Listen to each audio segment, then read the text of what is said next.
La dérivée logarithmique, qu'est-ce que c'est? Prenez une fonction f, appliquez-lui le log, et vous ce que vous cherchez, c'est la dérivée de ceci. Pour cela, vous savez que la dérivée de ln de x, ça va donner 1 sur x. Vous savez que la dérivée de f de x, ça va donner f' de x. Et vous connaissez cette règle qui dit que g rond f de x quand on le dérive donne g' rond f de x fois f' de x.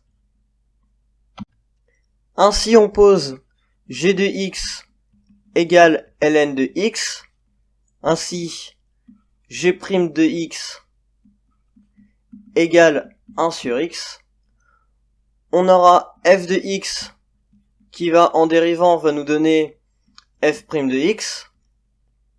Et on n'a plus qu'à calculer g rond f de x que l'on dérive, qui est égal à g' rond f de x fois f' de x.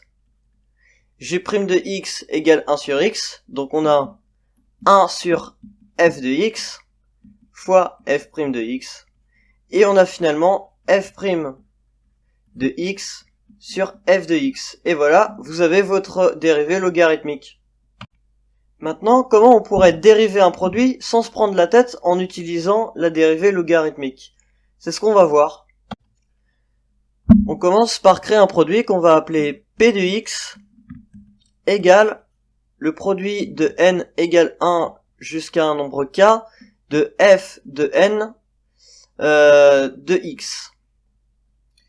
Ça, on sait que ça va être la même chose que e puissance ln de ce produit, de n égale 1 jusqu'à k de f de n de x.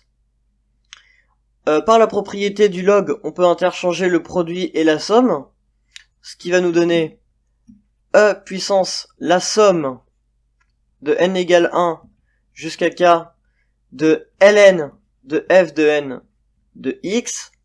Si on dérive p' de x, ça va nous donner, avec l'exponentielle, on fait tomber la dérivée à l'étage du dessous, ça nous donne e puissance la somme de n égale 1 jusqu'à k de ln de f de n de x fois la dérivée, qui nous donne donc la somme de n égale 1 jusqu'à k de la dérivée de ln de f n de x.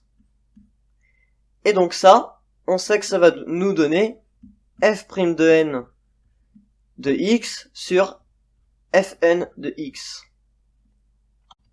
J'ai donc cette égalité.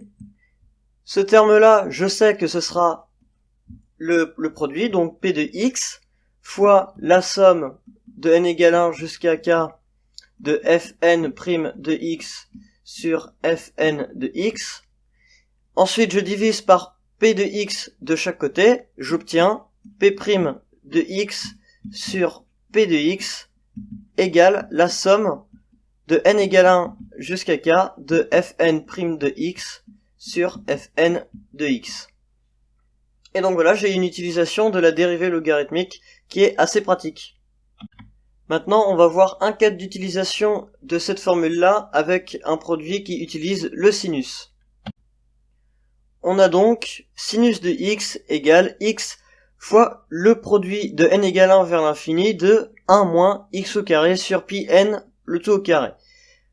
Donc on va faire la formule. On a donc la dérivée de sinus cosinus de x sur le sinus de x qui va être égale à l'addition des dérivées logarithmiques, donc de ça plus les termes qu'on va avoir ici, donc 1 sur x pour le premier terme, plus la somme de n égale 1 vers l'infini de la dérivée logarithmique de cette chose, qui va nous donner la dérivée de 1 moins x au carré sur pi n au carré, la dérivée sur 1 moins x au carré sur pi n au carré.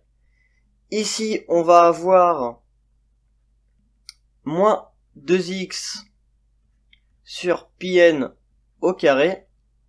Le pi n carré, on va le passer en dessous, et on va pouvoir simplifier quelques termes. On simplifie donc la somme, on a 1 sur x plus la somme de n égale 1 jusqu'à l'infini, le moins 2x je vais le passer devant, ça va me donner moins 2x. Et ici, je vais avoir 1 sur le pi n, je vais le mettre là, pi n au carré, moins ça sur ça, ça me donne moins x carré. Et on a donc, si je le réécris proprement, 1 sur x moins 2x fois la somme de n égale 1 jusqu'à l'infini de 1 sur pi n au carré moins x au carré. Et donc ça, ce sera égal à 1 sur tangente de x, ou alors cote de x.